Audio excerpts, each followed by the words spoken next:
கர்த்தருடைய பரிசுத்த நாம மகிமைப்படுவதாக. இந்த நாளிலும் கர்த்தர் நம்மோடு பேசுகிற வார்த்தை யாக்கோபு எழுதின நிருபம் 1வது அதிகாரம் 17வது வசனம். யாக்கோபு 1வது அதிகாரம் 17வது வசனம். நன்மையான எந்த ஈவும் பூரணமான எந்த வரமும் பரத்திலிருந்து உண்டாகி ஜோதிகளின் பிதாவினிடத்திலிருந்து இறங்கி வருகிறது. பிரியமானவர்களே, நமக்கான எந்த ஒரு நன்மையான காரியங்களும் பரத்திலிருந்து உண்டாகி ஜோதிகளின் பிதாவினிடத்திலிருந்து இறங்கி வருகிறது என்று இந்த வசனம் சொல்லுகிறது. இந்த நன்மையை குறித்து தான் வேதத்திலே பார்க்கிறோம். நாம யாக்கோபு 3வது அதிகாரம் 17வது வசனம் சொல்லுகிறது, பரத்திலிருந்து வருகிற ஞானம் என்று சொல்லப்பட்டிருக்கிறது. ஆகவே பரத்திலிருந்து வருகிற ஞானம் தான் நமக்கான நன்மையை கொண்டு வரும் என்று நாம் இங்கே பார்க்கிறோம்.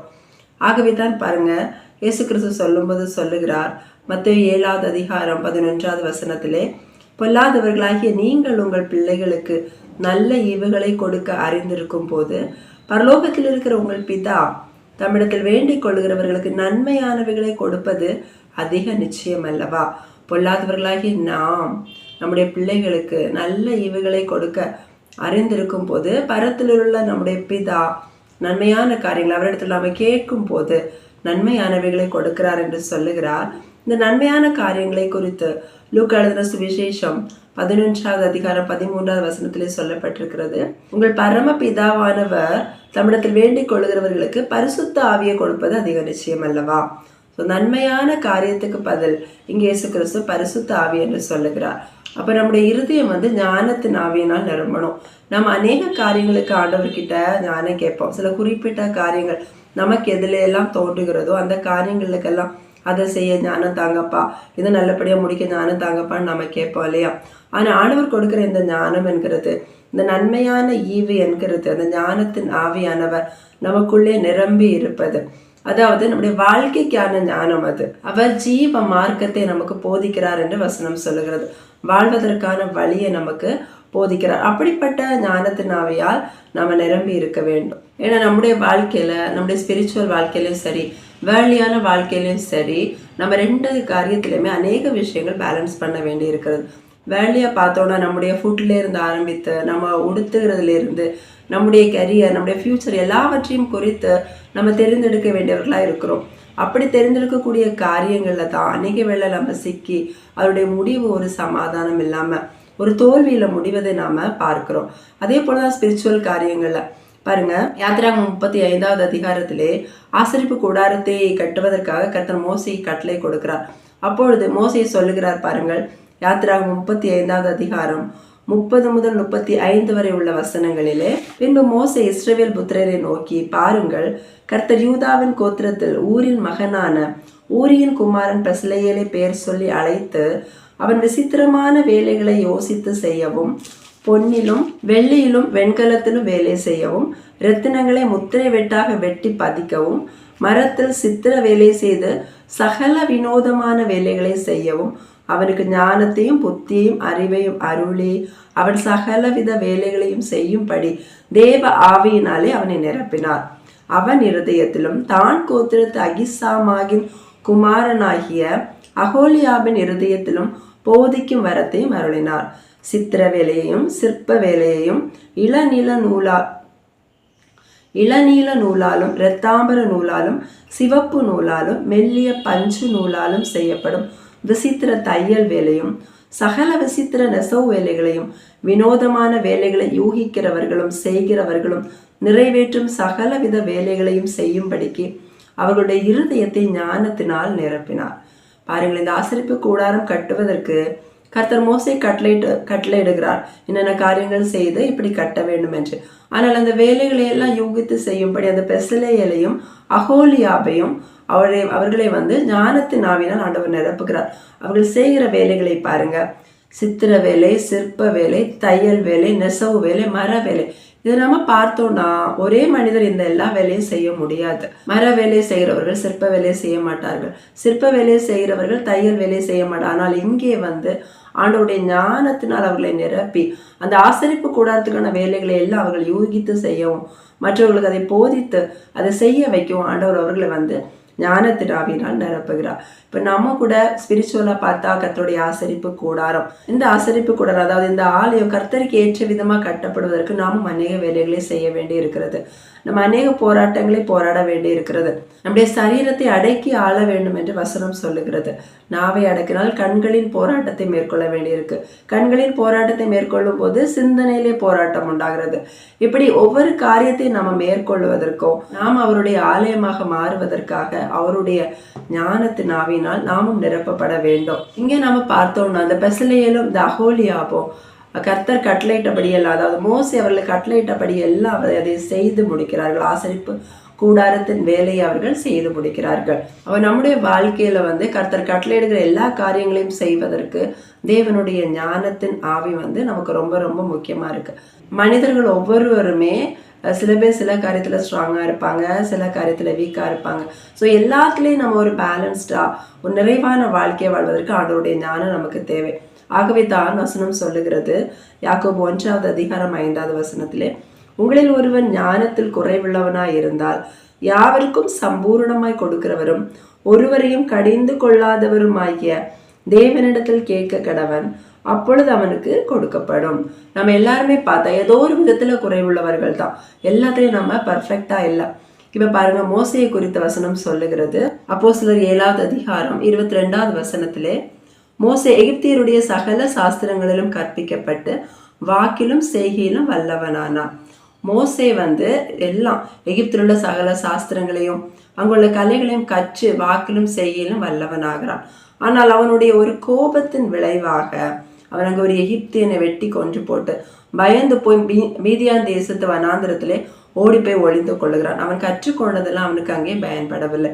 இப்படித்தான் நாம அநேக நேரங்களில் நம்மகிட்ட அநேக குறைவுகள் இருக்கு. நம்ம சில காரியங்களை முடிவெடுக்கிறதுலையா இருக்கலாம், நம்முடைய சில சுபாவங்களை நம்ம வெளிப்படுத்துறதுலையா இருக்கலாம். நம்ம ஏதோ ஒரு சைடு வீக்காக தான் இருக்கிறோம், நம்ம குறைவுள்ளவர்களாக தான் இருக்கிறோம். ஆகவே தான் ஆண்டவர் சொல்லுகிறார், குறைவுள்ளவர்களாக இருந்தால், ஒருவன் ஞானத்தில் குறைவுள்ளவனாய் இருந்தால் நான் சம்பூர்ணமாய் கொடுக்கிறவரிடத்தில் கேட்க கடவன், அப்பொழுது அது அவனுக்கு கொடுக்கப்படும். ஸோ நம்ம இப்படி ஆண்டவர்கிட்ட கேட்கும் போது அப்படிப்பட்ட ஞானம் எங்கேருந்து இறங்கி வருதான் வசனம் சொல்லுகிறது, பரத்திலிருந்து உண்டாகி ஜோதிகளின் பிதாவின் இடத்திலிருந்து இறங்கி வருகிறது. ஆதியாகமம் 28வது அதிகாரத்திலே யாக்கோபு ஈசாக்கையும் ரெபேக்காலையும் விட்டு பதான் அராமில் இருக்கிற தன்னுடைய மாமனார் வீட்டுக்கு போகும்போது வழியிலே வரும்போது சூரியன் அஸ்தமித்ததினால் ஒரு கல்லை எடுத்து தலைக்கு வைத்து கொண்டு தூங்குகிறான். அப்பொழுது அவன் ஒரு சொப்பனம் பார்க்கிறான். பாருங்கள், ஆதியாகமம் 28வது அதிகாரம் 12வது வசனத்திலே சொல்லப்பட்டிருக்கிறது. அங்கே அவன் ஒரு சொப்பனம் கண்டான். இது ஒரு ஏணி பூமியிலே வைக்கப்பட்டிருந்தது, அது நுனி வானத்தை எட்டி இருந்தது, அதுல தேவதூதர் ஏறுகிறவர்களும் இறங்குகிறவர்களுமா இருந்தார்கள். அங்கே யாக்கோபு பார்த்த அந்த ஒரு காரியம், ஒரு ஏணி வைக்கப்பட்டிருந்தது, அதனுடைய ஒரு எண்டு வானத்துல இருக்கிறது, அடுத்த எண்டு பூமியில இருக்கிறது, அதுல தேவதூதர்கள் ஏறுகிறதும் இறங்குகிறதுமாய் அவன் பார்க்கிறான். அவன் தூக்கம் நித்திரை தெளிந்து விழித்த உடனே அவன் சொல்லுகிறான். பாருங்கள், அதே அதிகாரம் 17வது வசனத்துல, இது வானத்தின் வாசல், அதாவது வானத்தோட வாசல் திறந்திருக்கிறதை பார்க்கிறான். கர்த்தருடைய சத்தத்தை கேட்கிறான். ஏணியிலே தேவதூதர்கள் ஏறுகிறதையும் இறங்குகிறதையும் அவன் பார்க்கிறான். இதே காரியத்தை தான் யோவான் எழுதின சுவிசேஷம் 1வது அதிகாரத்திலே நம்ம பார்த்தோம்னா அந்த ஏணியை குறித்து நம்ம இங்க பார்க்க முடியும். பாருங்கள், யோவான் 1வது அதிகாரம் 51வது வசனத்திலே இயேசு கிறிஸ்து சொல்லுகிறார், பின்னும் அவர் அவனை நோக்கி, வானம் திறந்திருக்கிறதையும் தேவதூதர்கள் மனுஷகுமாரனிடத்திலிருந்து ஏறுகிறதையும் இறங்குகிறதையும் நீங்கள் இது முதல் காண்பீர்கள். அங்கே ஏணி வழியாக தேவதூதர்கள் ஏறுகிறதும் இறங்குகிறதையும் யாக்கோபு காண்கிறார். இங்கே ஆண்டவர் நாத்தான் வேலிடம் சொல்லுகிறார், பெரிதானவைகளை நீ காண்பாய் என்று சொல்லிவிட்டு வானம் திறந்திருக்கிறதையும் தேவதூதர்கள் மனுஷகுமாரனிடத்திலிருந்து ஏறுகிறதையும் இறங்குகிறதையும் நீங்கள் காண்பீர்கள்.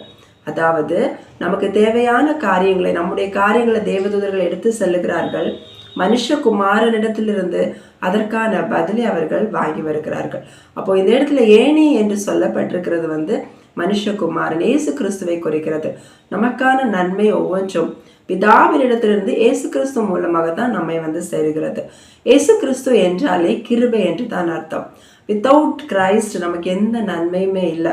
அவர் மூலமாகத்தான், அவருடைய கிருபையின் மூலமாகத்தான் நம்ம எல்லா நன்மைகளையும், நம்ம எல்லா ஆசீர்வாதங்களையும் பெற்றுக்கொள்ள முடியும். ஆகவே தான் இயேசு கிறிஸ்து சொல்லுகிறார், நானே வாசல் என்று.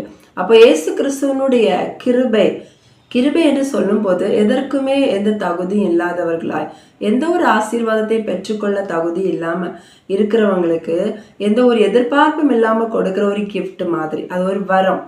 இயேசு கிறிஸ்து மூலமாக அது நமக்கு கொடுக்கப்பட்டிருக்கிறது. இந்த கிருபையை தான் வசனம் சொல்லுகிறது பாருங்கள். சங்கீதம் 107 அதிகாரம் 43 வசனத்திலே, ஞானவான்கள் கர்த்தருடைய கிருபைகளை உணர்ந்து கொள்வார்கள்.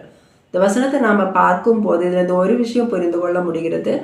கிருபையை உணர்ந்து கொள்பவர்கள் தான் ஞானவான்கள். ஞானத்தில் குறைவுள்ளவர்கள் கர்த்தரிடத்தில் ஞானத்தை கேட்கும் போது ஆண்டவர் அந்த ஞானத்தின் ஆவியினால் நம்மை நிரப்புகிறார். அது எப்படி என்றால் அவருடைய கிருபையை உணர்ந்து கொள்வதன் மூலமாகத்தான். ஆண்டவருடைய கிருபையை நம்ம அறியணும், அதை உணரணும். கிருபையை அறிந்து கொள்வது என்பது இயேசு கிறிஸ்துவை அறிகிற அறிவிலே நம்ம வளர்வது தான். அதை எப்படி நாம அறிந்து கொள்ள முடியும்னா, ஒரு கம்ப்ளீட்டா, ஒரு முழுமையான ஒரு அர்ப்பணம் உள்ள வாழ்க்கையில தான். நம்முடைய வாழ்க்கைய இயேசு கிறிஸ்துவுக்கு முழுமையா அர்ப்பணிக்கும் போது, அவர் நடத்த அர்ப்பணிக்கும் போது நம்ம அந்த கிருபையை அறிய முடியும், நம்ம உணர முடியும். அவர் எப்படி நடத்துகிறார்? அவர் போதித்து நடத்துகிறார், அவர் உணர்த்தி நடத்துகிறார், அவர் கண்டித்து நடத்துகிறார். இது எல்லாமே அவருடைய வார்த்தைகள் மூலமாக தான் நடக்கிறது, ஆண்டவருடைய வார்த்தையின் மூலமாக. அப்படி அவர் நடத்துகிற பாதையில நம்ம அவருடைய கிருபையை ருசிக்க முடியும். நம்முடைய ஆண்டவருடைய மகத்துவத்தை, அவருடைய வல்லமைகளை, ஆண்டவர் எவ்வளவு நல்லவர் என்பதை நம்ம ருசித்து பார்க்க முடியும். ஆண்டவருடைய கிருபையை நம்ம உணர ஆரம்பித்தோம்னா நம்முடைய கண்கள் அதிசயங்களை காணும். ஆகவே தான் பாருங்க, சங்கீதம் 119 தாவீது சொல்லுகிறார். சங்கீதம் 119 98 முதல் 100 வரை உள்ள வசனங்களே, உம்முடைய கற்பனைகளை கொண்டு நீர் என்னை என் சத்துருக்களிலும் அதிக ஞானம் உள்ளவனாக்குனீர். உம்முடைய கற்பனைகளை, கட்டளைகளை நான் தியானிக்கிறபடியினால் எனக்கு போதித்தவர்கள் எல்லாரிலும் நான் அறிவுள்ளவனா இருக்கிறேன். உம்முடைய கற்பனைகளை நான் கை கொள்கிறபடினால் முதியோர்களை பார்க்கலும் நான் ஞானம் உள்ளவனா இருக்கிறேன். ஆண்டவருடைய வசனத்தை அவர் போதித்து உணர்த்தி கண்டித்து நடத்தும் போது இப்படி நம்ம ஞானவான்களாக மாற முடியும். ஏன்னா அந்த பாதையில நம்மிடம் இருக்கிற பயம் விலகுறது, நம்ம கிட்ட காணப்படுகிற எல்லா வீக்னஸும் நம்மை விட்டு விலகுகிறது. நம்மால சாத்தியமாகாத காரியங்களை, இதெல்லாம் செய்ய முடியாது என்று நினைக்கிற அநேக காரியங்கள் நம் மூலமாகவே சாத்தியமாகும். ஏன்னா அதுக்கு கிருபை உண்டாகும். ஆகவே தான் ஆண்டவர் செருபாபேலை பார்த்து சொல்லுகிறார், அவன் தலைக்கல்லை கொண்டு வருவான், அதற்கு கிருபை உண்டாவதாக, கிருபை உண்டாவதாக என்று சொல்லப்படும். மோசேயினுடைய பலவீனத்து நிமித்தம் அவன் எகிப்திலிருந்து மீதியானுக்கு ஓடி போகிறான். அவன் நினைத்திருந்தான் அவன் தான் அந்த ஜனங்களுக்கு தலைவன் என்றும் மீட்பன் என்றும். ஆனால் அவர்கள் யாரும் அதை அங்கீகரிக்கவில்லை. ஆனால் அந்த வனாந்திரத்திலே ஆண்டவர் அவனுக்கு தரிசனமாகிறார், ஆண்டவர் அவனை நடத்துகிறார், அவருடைய கிருபை அவன் பெற்றுக்கொள்ளுகிறான், அவனுடைய கிருபையை அவன் உணர்கிறான். பாருங்கள், அதே அதிகாரம் 35 வசனத்திலே சொல்லப்பட்டிருக்கிறது. அப்போஸ்தலர் 7:35, உன்னை அதிகாரியாகவும் நியாயாதிபதியாகவும் ஏற்படுத்தினவன் யார் என்று சொல்லி அவர்கள் மறுதளித்திருந்த இந்த மோசேயை தானே தேவன் முச்செடியில் அவனுக்கு தரிசனமான தூதனாலே தலைவனாகவும் மீட்பனாகவும் அனுப்பினார். எந்த காரியத்தை மோசையை நினைத்து செய்ய முடியலையோ, அவனால சாத்தியமாக்க முடியலையோ, அதை கர்த்தர் அவனை கொண்டே அவனே அதே இடத்துல மீட்பனாகவும் தலைவனாகவும் அனுப்புகிறார். பிரியமானவர்களே, அதே மாதிரி நம்முடைய வாழ்க்கையிலும் கூட, நம்முடைய ஆவிக்குரிய வாழ்க்கையிலும், நம்முடைய உலக பிரகாரமான வாழ்க்கையிலும் அநேக குறைவுகள் நம்மிடத்தில் காணப்படுகிறது. அநேக காரியங்களில் நாம சாட்சியாக ஆண்டவருக்கு வாழ்வதற்கு ஒரு ஞான இருதயம் நமக்கு தேவை. அப்படி ஞான இருதயம் உள்ளவர்களாக இருக்கும் போது நம்முடைய இருதயத்தில் ஒரு எழுப்புதல், ஒரு உற்சாகம் எப்பொழுதும் இருந்து கொண்டிருக்கும். சோம்பல் நம்மை விட்டு விலகும். நம்ம எப்பவும் கர்த்தருக்கு எடுத்த காரியத்துல ஒரு அனல் உள்ளவர்களாக வைத்திருக்கும். அப்படிதான் அந்த ஆசரிப்பு கூடாரத்தை செய்த எல்லாருடைய இருதயத்தை ஆண்டவர் ஞான இருதயத்தினால் நிரப்பினார். எல்லாருடைய இருதயம் எழுப்புதல் அடைந்தது, உற்சாகம் அடைந்தது என்று பார்க்கிறோம். அதே போலதான் கர்த்தருடைய ஞானத்தின் ஆவியினால் நாம நிரப்பப்படணும்னா நம்முடைய வாழ்க்கைய ஒரு அர்ப்பணமுள்ள வாழ்க்கையா கர்த்தருக்கு நம்ம சமர்ப்பிக்கும் போதுதான் இப்படிப்பட்ட ஒரு காரியம் சாத்தியமாகும்.